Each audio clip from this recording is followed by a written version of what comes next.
सर्वांना नमस्कार। आज मकर संक्रांतीच्या आपल्याला खूप खूप शुभेच्छा। महाराष्ट्र शासनाने आयोजित केलेल्या वाचन पंधरवडा या अंतर्गत आज दिनांक 14 तारीख आपल्या महाविद्यालयाचे ज्युनियर कॉलेजमध्ये शिकवणारे प्राध्यापक महेंद्र चित्ते यांचा आज माझी कविता या विषयावर आपल्याला इथे ते कविता सादर करणार आहेत। आपल्या प्रत्येकाला एक वेगवेगळ्या प्रकारचा छंद असतो। प्रत्येक गोष्ट आपण आपल्या जीवनामध्ये आवडीनं जोपासत असतो। विचार करा की साहित्यामध्ये मराठी, हिंदी भाषा या विषयामधला माणूस वेगवेगळ्या प्रकारच्या साहित्यामध्ये त्याचे नैपुण्य दाखवत असतो, परंतु सरांचा विषय राज्यशास्त्र असूनही त्यांनी त्यांच्या कवितेचा एक चांगला छंद जोपासलेला आहे आणि तो त्या कवितांच्या माध्यमातून आपल्यासमोर सादर करणार आहेत। मी सरांचा या वाचन प्रेरणा दिनाच्या दिवसानिमित्त परिचय करून देतो। महेंद्र चित्ते मूळचे राहणारे नांदेड जिल्ह्यातले लोहा तालुक्यातले आहेत। त्यांचं लौकिक शिक्षण MA BEd असं झालेलं आहे। 2020 पासून ते आपल्याकडे ज्युनियर कॉलेज यामध्ये राज्यशास्त्र विषयाचं अध्यापन करत आहेत। विद्यार्थीप्रिय शिक्षक असा त्यांचा लौकिक आहे। महाविद्यालयाच्या प्रत्येक उपक्रमामध्ये सर अगदी मनापासून हिरिरीनं सहभागी होत असतात। विशेष करून NSS या विभागामध्ये सरांचं सक्रिय काम आहे। आत्ता PhDवर सुद्धा त्यांचं संशोधनात्मक काम चालू आहे। थोडे दिवसातच सरांना डॉक्टरेट प्राप्त होणार आहे।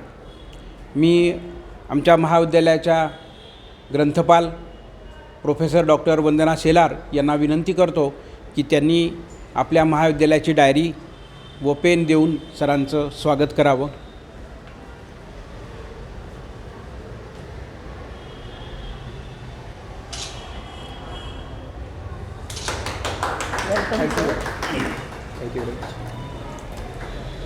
या कार्यक्रमात मनापासून मी आपल्या सर्वांचं स्वागत करतो आणि सरांना विनंती करतो की त्यांनी त्यांच्या विषयाला सुरुवात करावी। इथे कॉलरला लाव, इथे लाव।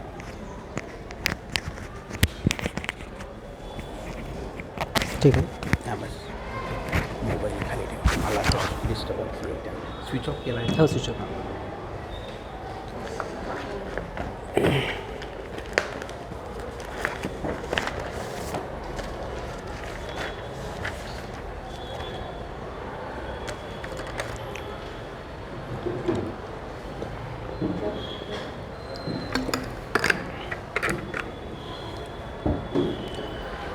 धन्यवाद सर।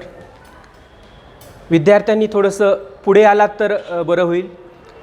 शेवटचे जे विद्यार्थी आहेत एक 10 ते 15 मिनटं पुढे येतील।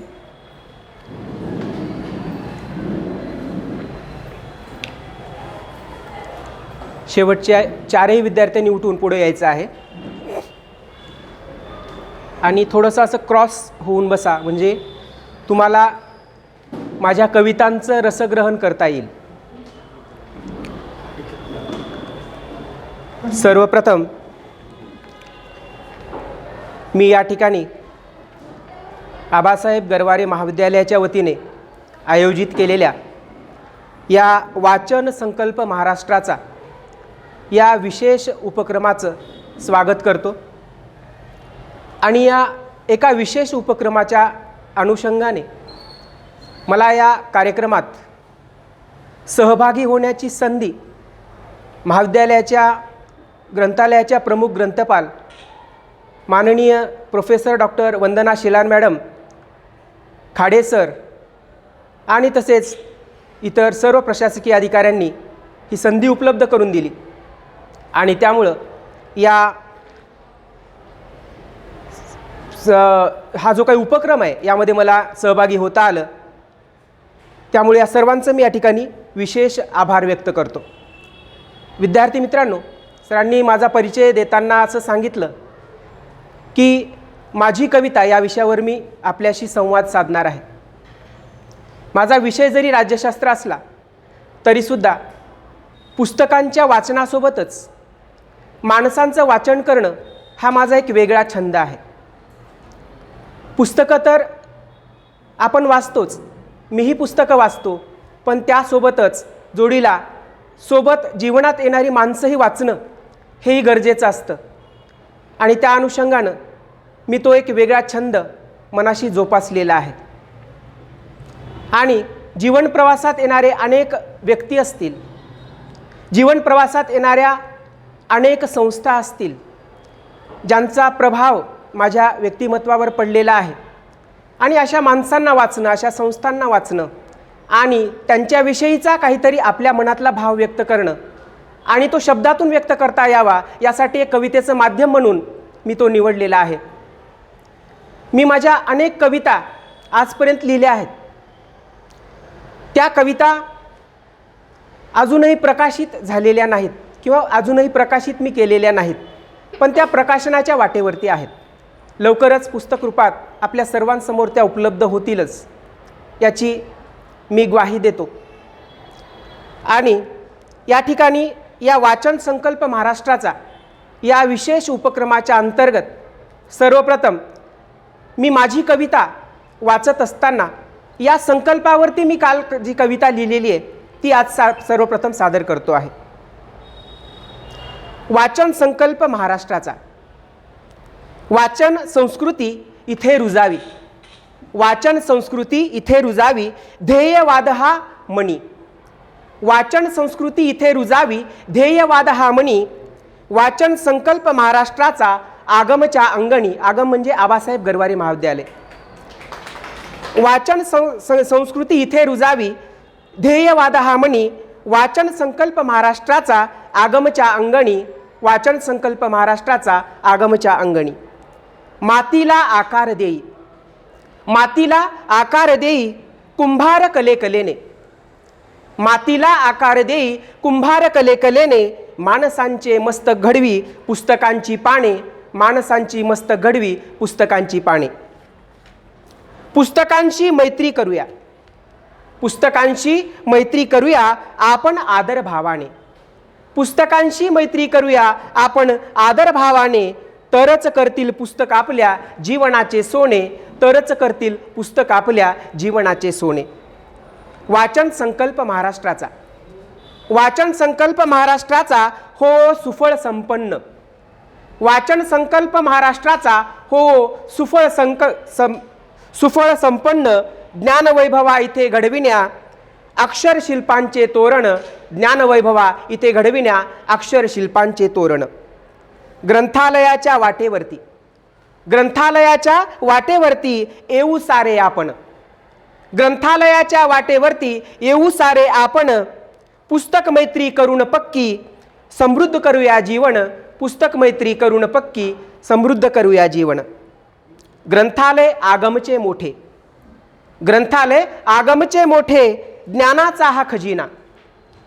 ग्रंथालय आगमचे मोठे ज्ञानाचा हा खजिना. पुस्तकांच्या राशीमधुनी मिळती आम्हा प्रेरणा.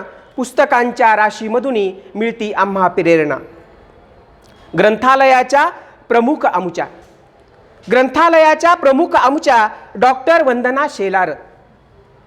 ग्रंथालयाच्या प्रमुख आमच्या डॉक्टर वंदना शेलार. नव्या कल्पना नवीन दृष्टी प्रयोगशीलत्या फार. नव्या कल्पना नवीन दृष्टी प्रयोगशीलत्या फार. पुस्तकांशी बोलू आपण. शेवट आहे. पुस्तकांशी बोलू आपण नवीन वाचू काही. पुस्तकांशी बोलू आपण नवीन वाचू काही. नवज्ञानातून नव्या जाणीवा फुलवू आपल्या देही. नवज्ञानातून नव्या जाणीवा फुलवू आपल्या देही. ही पहिली कविता मी या ठिकाणी वाचन संकल्प महाराष्ट्राचा ही आपल्यासमोर सादर केली होती, ज्या संकल्पाने संपूर्ण महाराष्ट्राला आज वेळ लावलेला आहे. आणि त्याच संकल्पाच्या परिपूर्तीसाठी आपल्या महाविद्यालयाने सुद्धा एक कटिबद्धता बाळगत त्याची परिपूर्ती 1 तारखेपासून ते 15-16 या पंधरवड्यामध्ये या ठिकाणी उपक्रमाच्या माध्यमातून या ठिकाणी अव्याहतपणे चालू ठेवलेली आहे. या संकल्पाला माझ्या मनस्वी शुभेच्छा. विद्यार्थी मित्रांनो, माझी जी कविता आहे ही कविता माणसांवर केलेली कविता प्रामुख्याने तुम्हाला दिसून येईल. माझ्या प्रत्येक कवितेमध्ये माणूस, माणूसपण, मानवता, मानवतावाद हे शब्द तुम्हाला पाहायला मिळतील. या माणूसपणाच्या कवितेच्या प्रभावासाठी माझ्यावर विशेष संस्कार जे झाले, त्यामध्ये जे काही कवी आहेत ते म्हणजे कविवर्य महाराष्ट्राचे लोककवी वामनदादा कर्डक यांच्या कवितांचा प्रभाव मोठा माझ्यावरती झालेला होता. लहानपणापासून त्यांच्या कविता मी वाचत आलो, ऐकत आलो आणि गात आलो. त्यासोबतच वेदनेच्या कविता गाणारे कवी ग्रेस यांच्याही कवितांचा मोठा प्रभाव माझ्या संस्कारावरती झालेला होता आणि त्यातूनही माझ्या कविता ह्या जन्माला आलेल्या आहेत. त्यांच्याही कवितांच्या 1-2 ओळी मी आपल्यासमोर पुढे सादर करतोच आहे. तत्पूर्वी मी नवीन वर्षाच्या अनुषंगाने या ठिकाणी एक कविता सादर केली होती, लिहिली होती, ती आपल्यासमोर या ठिकाणी सादर करतो आहे. 1 तारखेला नवीन वर्ष सुरू झालं. इंग्रजी कॅलेंडरनुसार 1 जानेवारीला नववर्षाची सुरुवात झाली आणि त्यानिमित्ताने मी काही 4 ओळी लिहिलेल्या होत्या. नवे वर्ष हे व्हावे सुंदर, नवे वर्ष हे व्हावे सुंदर, नवेपणाच्या नवलाईचे. नवे वर्ष हे व्हावे सुंदर, नवेपणाच्या नवलाईचे, नवज्ञानाचे, नवस्वप्नांचे, मानवतेच्या नवतेजाचे. नवीन वर्ष नवाच हर्ष, नवीन वर्ष नवाच हर्ष, नवकार्याला नवीन स्पर्श. नवीन वर्ष नवाच हर्ष, नवकार्याला नवीन स्पर्श, उजाडली ही नवीन किरणे, स्वागत करती आपले सहर्ष, स्वागत करती आपले सहर्ष. प्रथम दिन हा नववर्षाचा, प्रथम दिन हा घेऊन आला नववर्षाची नवीन सुमने. प्रथम दिन हा घेऊन आला नववर्षाची नवीन सुमने. शब्दशिल्प मी इथे गोंदिले, शब्दशिल्प मी इथे गोंदिले, तव सुमनांच्या साक्षीने. शब्दशिल्प मी इथे गोंदिले, तव सुमनांच्या साक्षीने. पुन्हा गाऊया गीत नव्याने, पुन्हा गाऊया गीत नव्याने, नववर्षाच्या साथीने. पुन्हा गाऊया गीत नव्याने, नववर्षाच्या साथीने. मानवतेचे फूल होऊनी करूया स्वागत प्रेमाने, मानवतेचे फूल होऊनी करूया स्वागत प्रेमाने. इथे घडावे नवीन काही, इथे घडावे नवीन काही, माणूस माणूस इथे जोडूया. इथे घडावे नवीन काही, नवस्वप्नांची नवीन ग्वाही, माणूस माणूस इथे जोडूया, नव्या युगाचा नवा शिपाई. माणूस माणूस इथे जोडूया, नव्या युगाचा नवा शिपाई. मनामनांच्या विश्वासाची, मनामनांच्या विश्वासाची जपूया स्नेहाची नाती. मनामनांच्या विश्वासाची जपूया स्नेहाची नाती. नववर्षाची, नववर्षाच्या सावलीत या पाऊल टाकू या सोबती. नववर्षाच्या सावलीत या पाऊल टाकू या सोबती. विद्यार्थी मित्रांनो, नववर्षाच्या या सुरुवातीनंतरच जो आज उत्साहाचा दिवस आहे, मकर संक्रांतीचा, तिळगुळ वाटण्याचा, तिळगुळ घ्या आणि गोड गोड बोला असं म्हणत असतानाच आपल्याला या ठिकाणी माणूसही जोडायचा आहे, माणसाचीही मनं सांधायची आहेत. आणि म्हणून आजच्या या तिळगुळाच्या प्रसंगी एक कविता मी लिहिलेली आहे, तीच आपल्यासमोर सादर करतो आहे. दिवस उगवतो प्रकाश देतो, दिवस उगवतो प्रकाश देतो, नवीन ऊर्जा नव्या मनी. दिवस उगवतो प्रकाश देतो, नवीन ऊर्जा नव्या मनी. गोड मानसे गोड नाती, स्नेह जपावा गोड मनी. गोड मानसे गोड नाती, स्नेह जपावा गोड मनी. नात्यांची ही वीण आपुली, नात्यांची ही वीण आपुली, अतूट व्हावी क्षणोक्षणी. नात्यांची ही वीण आपुली, अतूट व्हावी क्षणोक्षणी. गोड नाळती मानवतेची, सुदृढ व्हावी या जीवनी. गोड नाळती मानवतेची, सुदृढ व्हावी या जीवनी. मनामनांचे गोड वागणे, मनामनांचे गोड वागणे, इथे सांधिती शुद्ध मने. मनामनांचे गोड वागणे, इथे सांधती शुद्ध मने. स्नेह जपूया नितळ मनांचे, समृद्धीच्या वाटेने. स्नेह जपूया नितळ मनांचे, समृद्धीच्या वाटेने. गुळा समान गोडी, गुळा समान गोडी, जपूया मनात थोडी. गुळा समान गोडी, जपूया मनात थोडी. या गोड जीवनाची जोडू इथेच नाडी, या गोड जीवनाची जोडू इथेच नाडी. विद्यार्थी मित्रांनो, तिळगुळाची ही गोडी चाखत असतानाच आपल्याला माणूस जोडायचा आहे, माणसावर प्रेम करायचं आहे, माणसाला सांधत आपलं जगणं हे समृद्ध बनवायचं आहे. तुम्हाला मी आता सांगितलं वामनदादा कर्डकांचा जो प्रभाव माझ्यावरती होता. वामनदादांनी ज्या कविता लिहिल्या, वामनदादांच्या कविता ही माणसं जोडणाऱ्या कविता होत्या, माणसाला उभं करणाऱ्या कविता होत्या.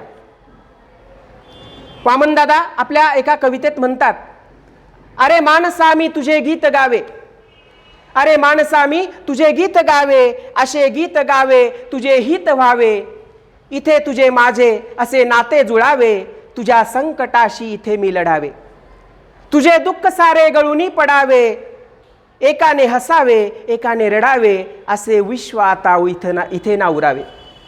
माणसांची वेदना आपल्या कवितेतून मांडणारा एक लोककवी या पृथ्वी तलावर होऊन गेला, ज्याचं नाव वामनदादा कर्डक असं होतं.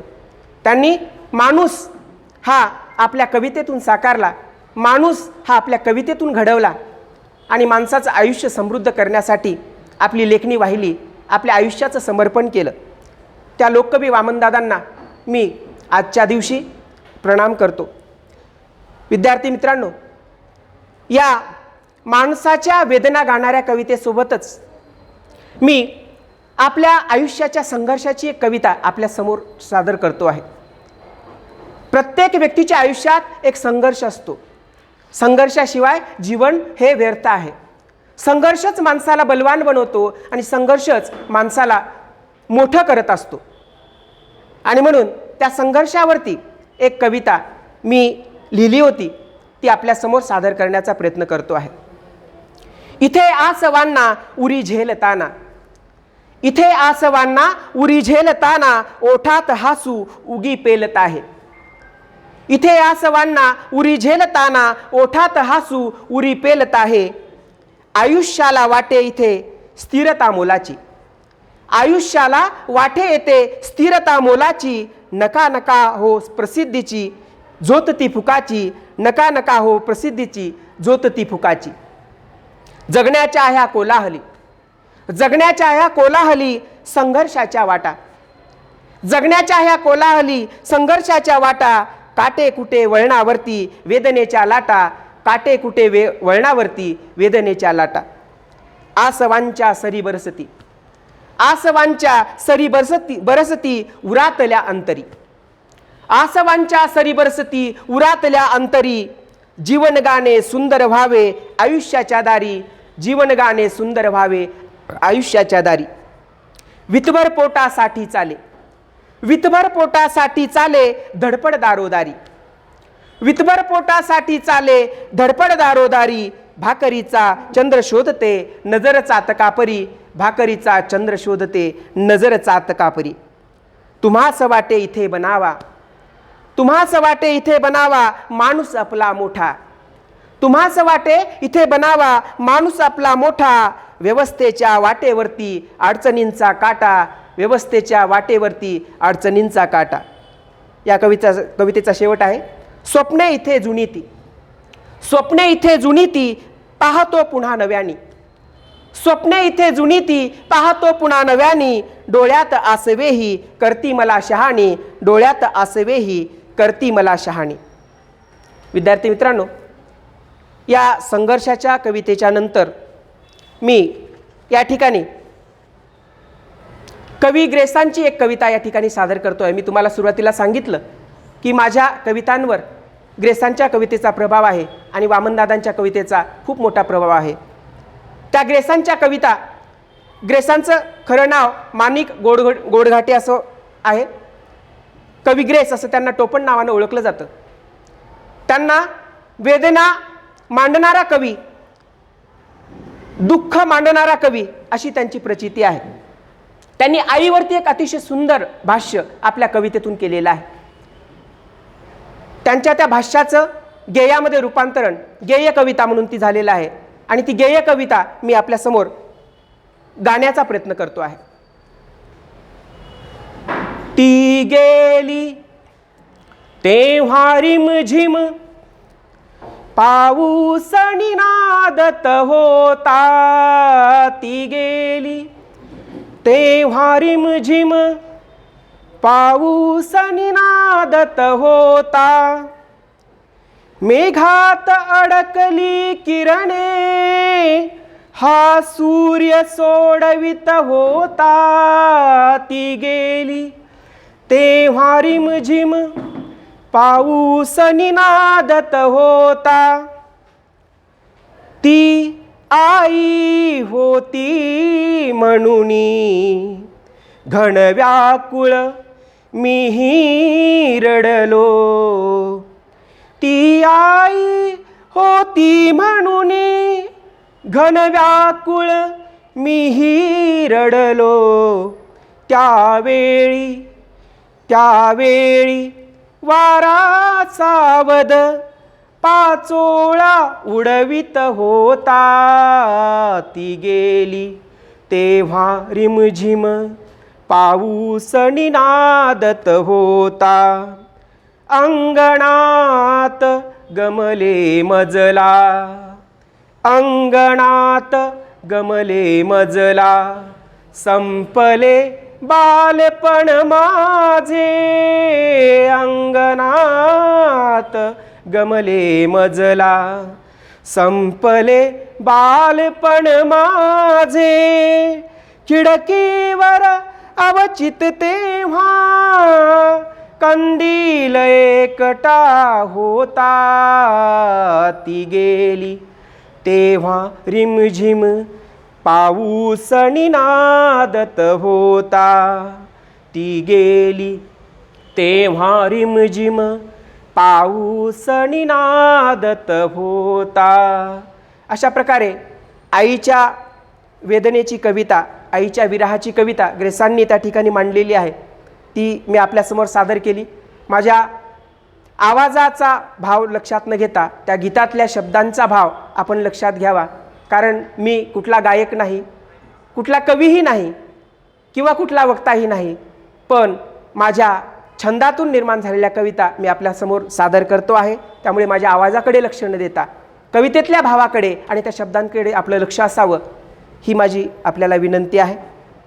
त्यानंतर विद्यार्थी मित्रांनो, मी बाप नावाची एक कविता आपल्यासमोर सादर करतो आहे, जी मी वडिलांच्यासाठी लिहिलेली होती. बाप दिन आपण साजरा करतो. पाश्चात्यांकडून आपल्याकडे अनेक सण भारतामध्ये आलेले आहेत. फादर्स डे असतील, मदर्स डे असतील, रोज डे असतील, असे अनेक डे आपण साजरे करतो. आपल्या सण उत्सवांच्या सोबत पाश्चात्य सण उत्सवांचाही प्रभाव भारतीयांवरती झालेला आहे.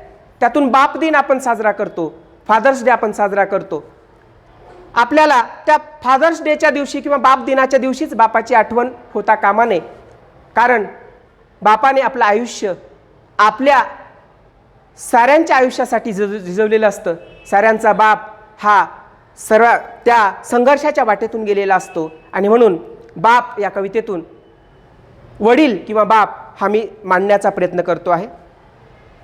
अर शिक शिक पोरा वय मोठा अधिकारी, अर शिक शिक पोरा वय मोठा अधिकारी, बाप राबतोय तुझा ऊन सोसून या सारी, बाप राबतोय तुझा ऊन सोसून या सारी. बाबा आठवण आली आज आहे बाप दिन, बाबा आठवण आली आज आहे बाप दिन, तुम्ही जिंदगी पेरली इथं माणूस होऊन, तुम्ही जिंदगी पेरली इथं माणूस होऊन. गरिबीच्या आसवानं, गरिबीच्या आसवानं चिंब होई माझा बाप, गरिबीच्या आसवानं चिंब होई माझा बाप, त्याच्या डोळ्यात दिसतो रोज कुटुंबाचा ध्यास, त्याच्या डोळ्यात दिसतो रोज कुटुंबाचा ध्यास.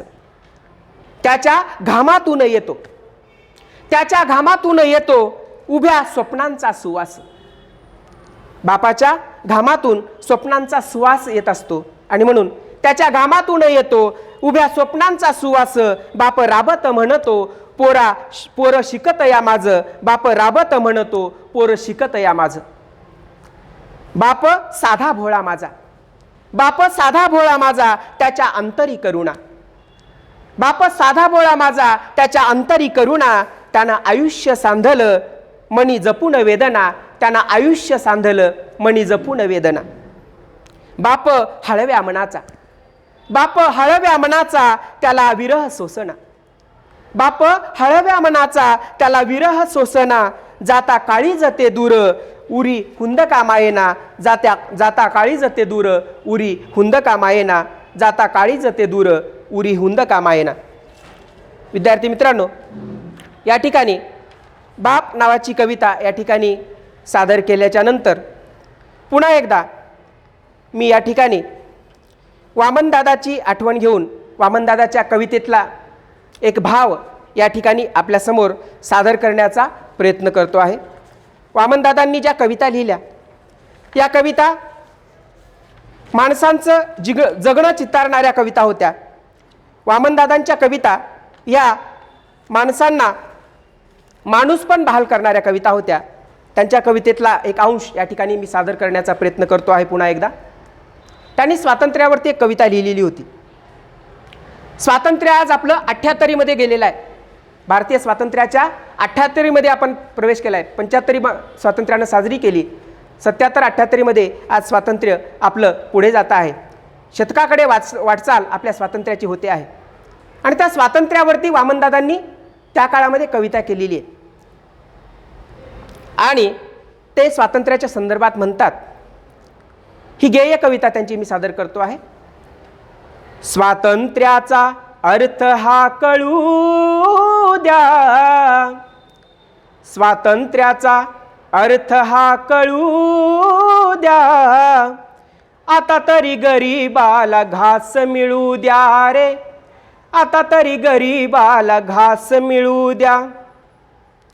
राजे महाराजे केले तुम्ही ताजे. गरिबी हटविण्याचा ढोल इथे वाजे. गरिबी ही त्यामध्ये जळू द्या. आता तरी गरीबाला घास मिळू द्या रे. आता तरी गरीबाला घास मिळू द्या. जोंधळ्याची उंच रास घ्या रे घ्या तुम्हाला. कष्टाचे 4 घास मिळू द्या आम्हाला. कष्टाचा दाम त्या मिळू द्या. आता तरी गरीबाला घास मिळू द्या रे. आता तरी गरीबाला घास मिळू द्या. घ्यावयास गोड घास बड्या मंडळीने. त्यावरती तूप तुम्ही ओतले पळीने.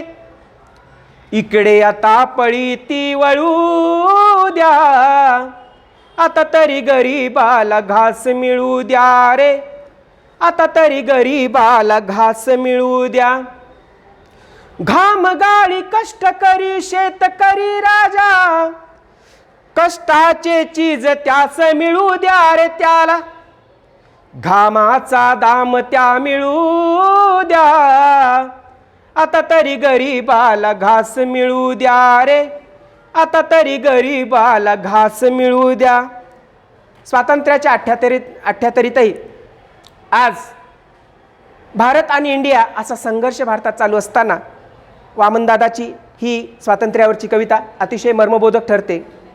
आणि यानंतर कवितेच्या या प्रवासात पुढे जात असताना महाराष्ट्र एज्युकेशन सोसायटी या आपल्या संस्थेवरती एक कविता मी केलेली होती. आणि ही कविता माझ्या यूट्यूब चॅनलवरती सुद्धा मी सादर केलेली आहे. बऱ्याच जणांनी ती ऐकलेली आहे. आपल्या महाराष्ट्र एज्युकेशन सोसायटीचा प्रवास हा अतिशय मोठा प्रवास आहे. शतकोत्तर प्रवास आपल्या संस्थेने पार केलेला आहे.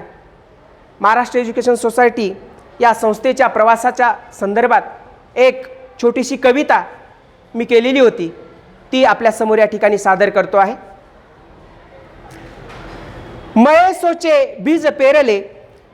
मये सोचे बीज पेरले सन 1860. मयेसो म्हणजे महाराष्ट्र एज्युकेशन सोसायटी.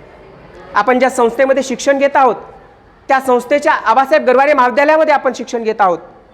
त्या महाराष्ट्र एज्युकेशन सोसायटीचा प्रवास या कवितेतून मी मांडण्याचा प्रयत्न केला आहे. मयेसोचे बीज पेरले सन 1860. मयेसोचे बीज पेरले सन 1860. भावे फडके इंदापूरकर. वज्रमुठ ती धीट, भावे फडके इंदापूरकर वज्रमुठ ती धीट. ज्या महामानवांनी या संस्थेची स्थापना केली ते भावे फडके आणि इंदापूरकर. पुण्यभूमीच्या कुशीत जेव्हा, पुण्यभूमीच्या कुशीत जेव्हा ज्ञानबीज पेरले, पुण्यभूमीच्या कुशीत जेव्हा ज्ञानबीज पेरले, अंकुरले ते बीज आजला आकाशी झेपले, अंकुरले ते बीज आजला आकाशी झेपले.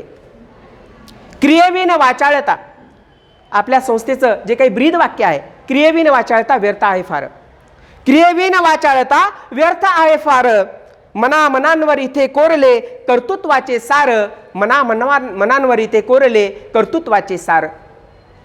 पूर्णत्वाला इथे न्यावया, पूर्णत्वाला इथे न्यावया कर्तव्य साधना, पूर्णत्वाला इथे न्यावया कर्तव्य साधना. मये सोने इथे निर्मिली कार्य आराधना, मये सोने इथे निर्मिली कार्य आराधना. भावे फडके इंदापूरकर, भावे फडके इंदापूरकर त्रयी तेजोमय मूर्ती, भावे फडके इंदापूरकर त्रयी तेजोमय मूर्ती.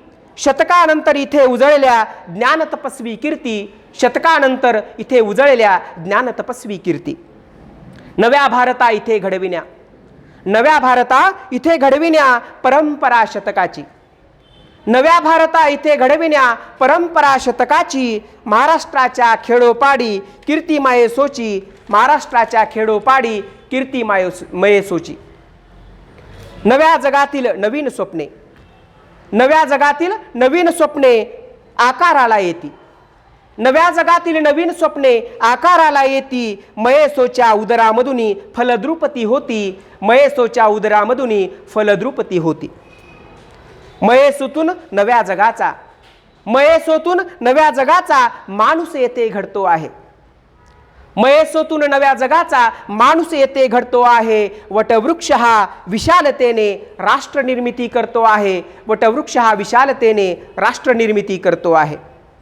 शिक्षण धोरण इथे, शिक्षण धोरण नवीन येथे, शिक्षण धोरण नवीन येथे आज नव्या शतकाचे, शिक्षण धोरण नवीन येथे आज नव्या शतकाचे.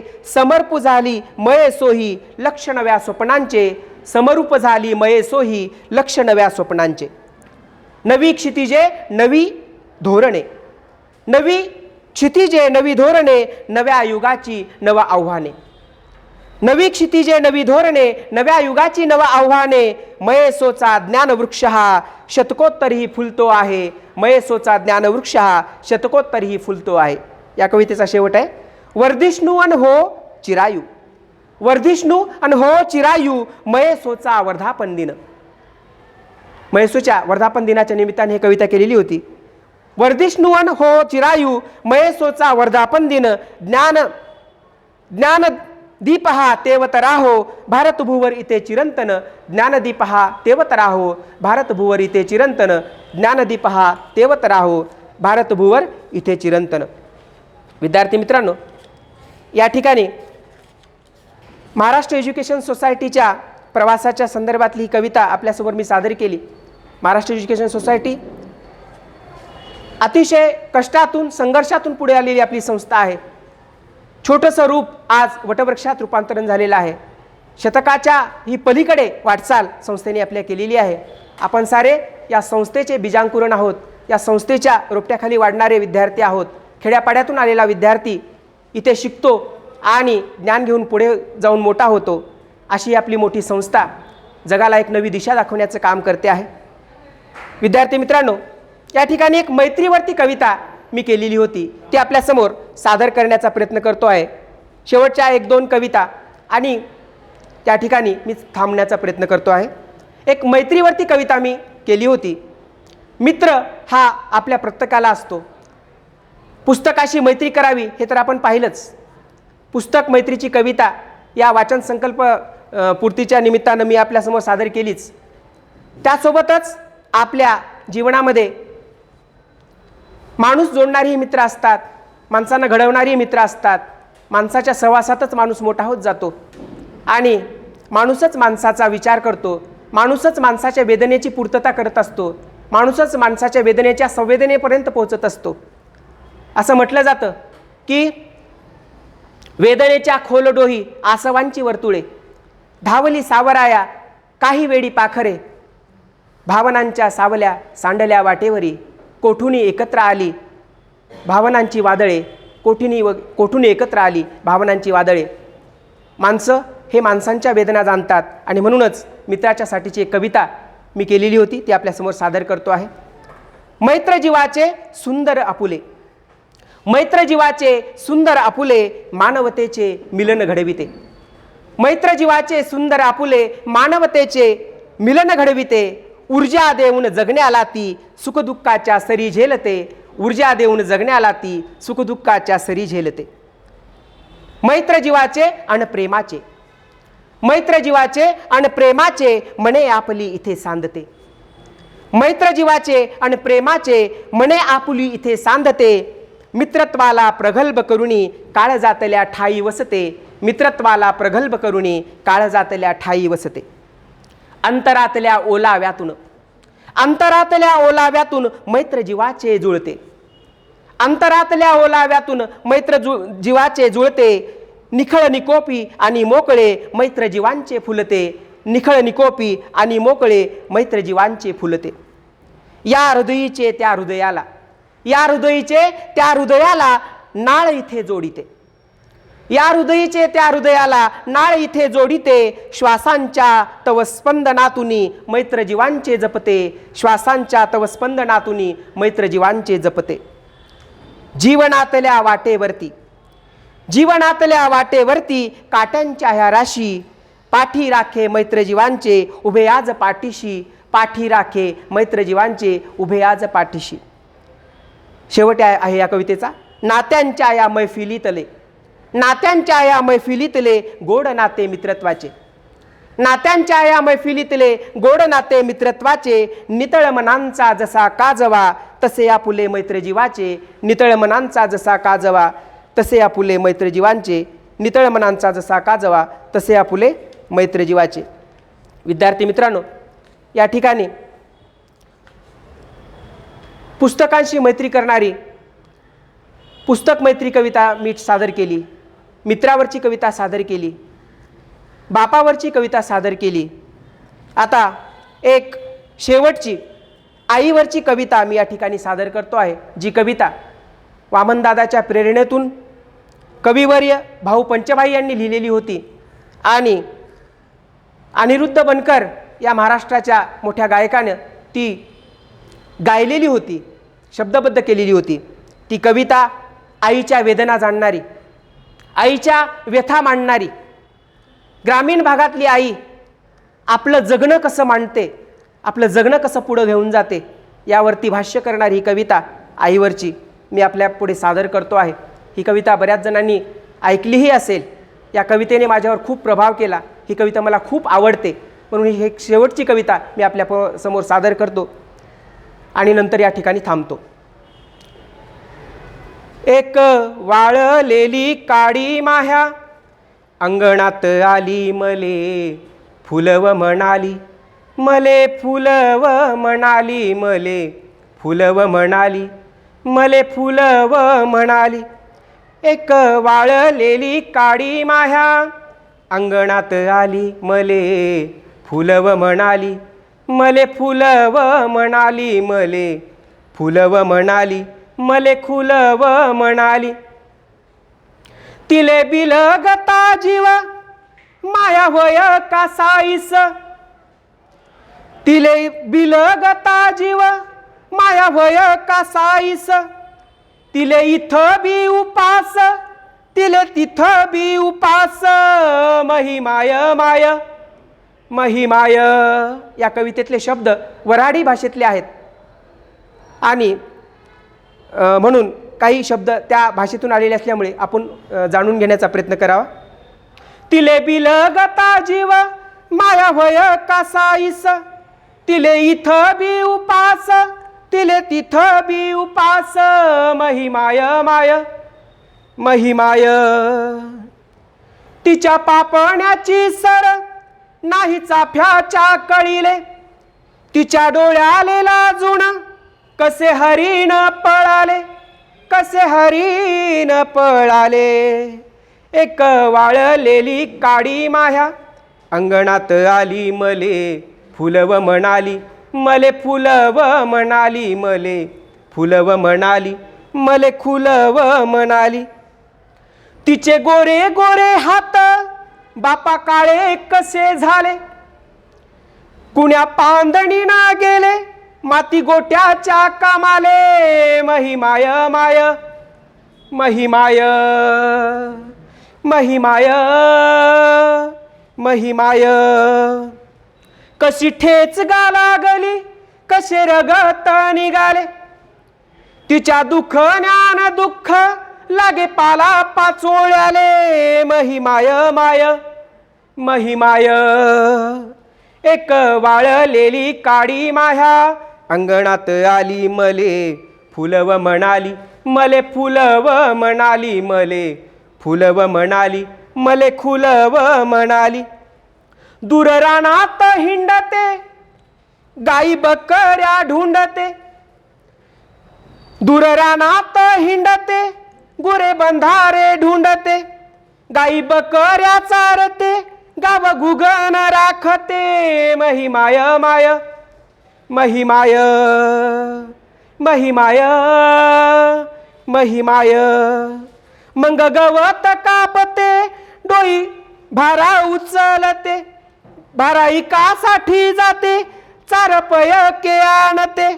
मंग दाना पाणी घेते घरी धावतच येते. महिमाय माय महिमाय, एक वाळलेली काडी माह्या अंगणात आली मले फुलव म्हणाली, मले फुलव म्हणाली, मले फुलव म्हणाली, मले फुलव म्हणाली.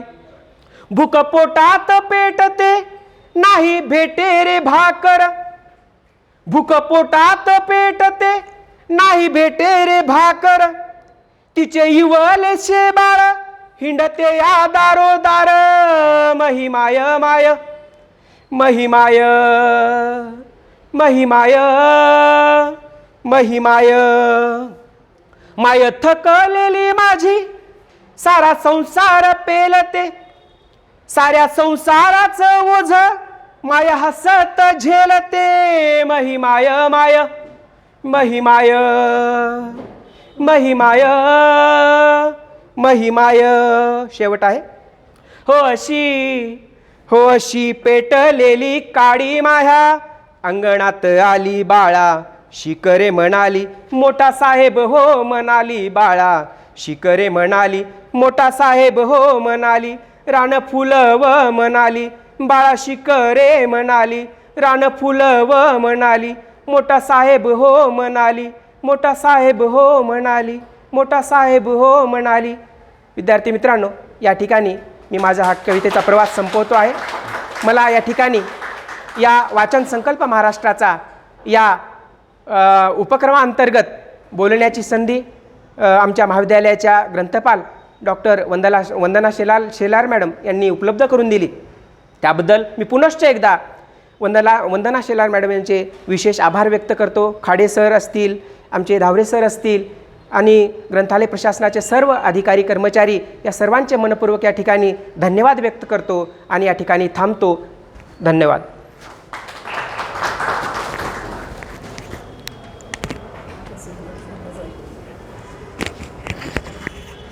सर्व वातावरण काव्यमय झालेलं आहे. वामन दादा, कवी ग्रेस आणि महेंद्र चित्ते सर, तुम्हीही भविष्यात असेच सुंदर लेखन करत राहा, कविता करत राहा.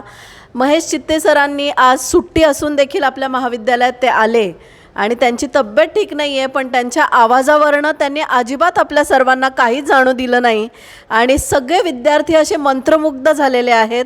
बघा, वाचनांनी कसे विद्यार्थी घडतात, कशा प्रकारे सरांनी अगदी एक तासभर सगळं वातावरण काव्यमय केलं आणि निश्चितपणे आपल्या डोळ्यासमोर आपले आई, आपले बाबा, आपले मित्र हे उभे राहिले. कवी ग्रेसची कविता, वामनदादांची कविता जी बाबासाहेबांवर त्यांनी लिहिलेली असते, त्याच्यासमोर आपण बाबासाहेबांचं चित्र असं बघतो किंवा बाबासाहेब समजून घेताना वामनदादांच्या कविता इतक्या प्रभावी असतात आणि सरांनी आज ते वेगळं पैलूच जे काही आपल्यासमोर मांडलेलं आहे ते खूपच छान पद्धतीने मांडलेलं आहे.